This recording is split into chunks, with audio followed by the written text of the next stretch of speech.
चलिए आज हम लोग इस वीडियो के माध्यम से क्लास 10 के एक ऐसे क्वेश्चन को हम लोग सोल्व करेंगे जो हमेशा एग्ज़ाम में, किसी भी एग्ज़ाम में, या फर्स्ट टर्मिनल हो या फाइनल हो या अर्धवार्षिक हो या वार्षिक हो, हमेशा आते रहता। तो हम लोग इस वीडियो के माध्यम से इस क्वेश्चन को सोल्व करेंगे। किस तरह से हम लोग प्रूव करते हैं, आप लोग इस वीडियो को शुरू से अंतिम तक के देखते रहिए ताकि आपको पूर्ण रूप से समझ में आ सके। तो हम लोग चलते हैं क्वेश्चन के, देखेंगे कि क्या क्वेश्चन बोल रहा है।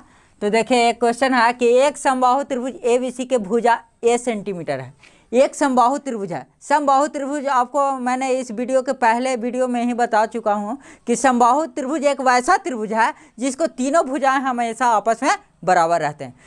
किसी भी त्रिभुज के अगर तीन भुजा आपस में बराबर रहते हैं तो वैसे त्रिभुज को हम समबाहु त्रिभुज कहते हैं। यह आपने 5-6 क्लास से ही आप लोग ने पढ़ रहा कि किसी भी त्रिभुज के अगर तीन भुजा आपस में बराबर रहता है तो वह त्रिभुज समबाहु त्रिभुज होता। तो इस त्रिभुज को हम समबाहु त्रिभुज कहेंगे। तो यहाँ पर भी एक समबाहु त्रिभुज बनाना है। समबाहु त्रिभुज ABC है।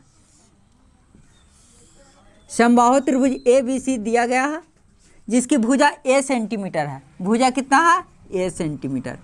तो समबाहु त्रिभुज में तीनों भुजा आपस में बराबर होता है, इसलिए तीनों भुजा का वैल्यू कितना होगा?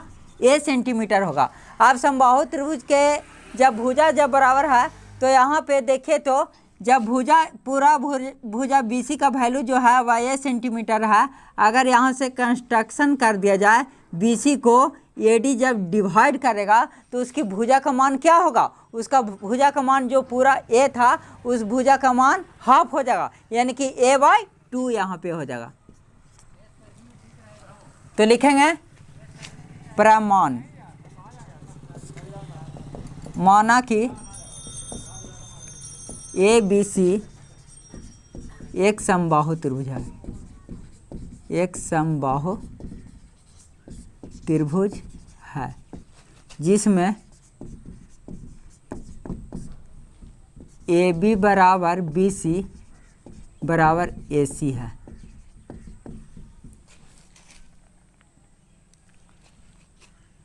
तो हमें सिद्ध करना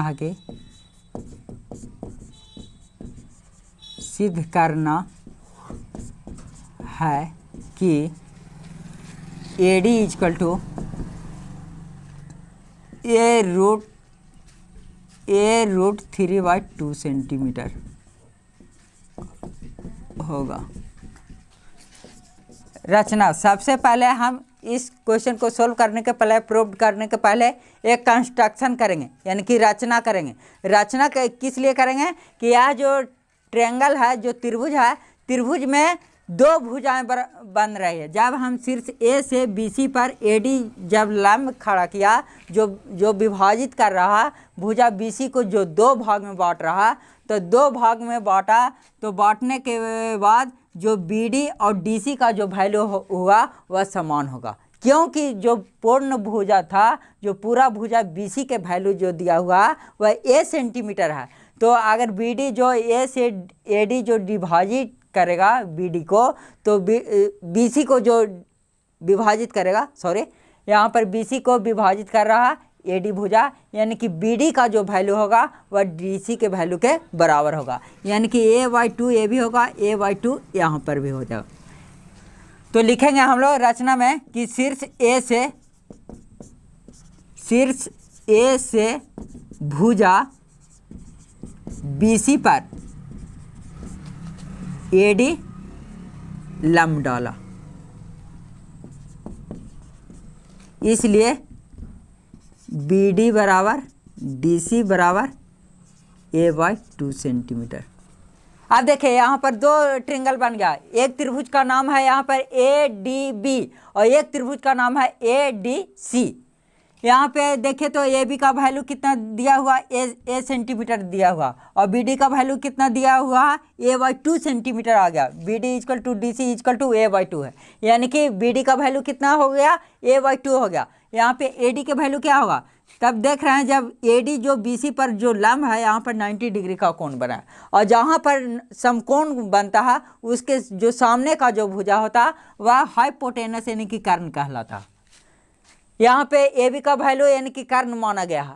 यहाँ ए डी जो है वह परपेंडिकुलर है यानी कि लंब है, और जो बी डी जो है वह बेस है यानी कि आधार है। तो हम लोग पहले ही इस वीडियो के पहले इस यानी कि सोल्व करने के पहले हम लोग पढ़ चुके हैं, जो कर्ण जो होता है वह सबसे बड़ी भुजा होता है। त्रिभुज के सबसे बड़ी भुजा कर्ण माना गया है, और जो लंब जो आधार होता है वह उससे छोटा होता है। तो कर्ण सबसे जब बड़ी भुजा है तो हम लंब निकालने के लिए क्या फार्मूला लगाते हैं? हम लंब निकालने के लिए आप फार्मूला लगाएंगे, क्या होता है? कर्ण स्क्वायर बराबर होता है लंब स्क्वायर प्लस आधार स्क्वायर। इस फार्मूला के आधार पर हम लोग इसको सोल्व करेंगे। तो हम लोग लिखेंगे सबूत में, त्रिभुज ए डी बी में चलेंगे। त्रिभुज ए डी बी में हमको ए डी निकालना है, श्रीथलम निकालना है वहाँ पे। तो श्रीथलम बराबर फार्मूला होगा यानी कि ए डी बराबर क्या होगा? कर्ण यहाँ पर सबसे बड़ा है यानी कि ए बी स्क्वायर में से घटा देंगे बी डी स्क्वायर के over root. A D equal to A B का वैल्यू कितना है? ए, तो A square minus B D का वैल्यू कितना है? ए बाई 2, तो ए बाई 2 के स्क्वायर कर देंगे इसका whole root. A D equal to A के स्क्वायर करेंगे ए स्क्वायर माइनस ए के स्क्वायर करेंगे ए स्क्वायर, और 2 के स्क्वायर करेंगे तो 2 2 जा 4 ओवर रूट। इसके नीचे एक छिपा लेंगे यानी कि ए डी इक्वल टू क्या हो जाएगा? 1 4 के एलसीएम लेंगे 4, 1 से 4 में डिवाइड करेंगे 4 और ए स्क्वायर में गुना करेंगे 4 ए स्क्वायर, माइनस 4 से 4 डिवाइड करेंगे 1 ए स्क्वायर में मल्टीप्लाई करेंगे ए स्क्वायर, इसका ओवर रूट। आप देखिए दोनों जाति सेम है। यहाँ पर 4 ए स्क्वायर माइनस ए स्क्वायर यानी कि घटाना है, तो 4 ए स्क्वायर में से एक ए स्क्वायर जाएगा तो कितना बचेगा? 3 ए स्क्वायर। तो इसको सोल्व करेंगे तो लिखेंगे ए डी इक्वल टू क्या हो जाएगा? 4 ए स्क्वायर में से एक ए स्क्वायर गया तो 3 ए स्क्वायर बटा 4, इसका ओवर रूट।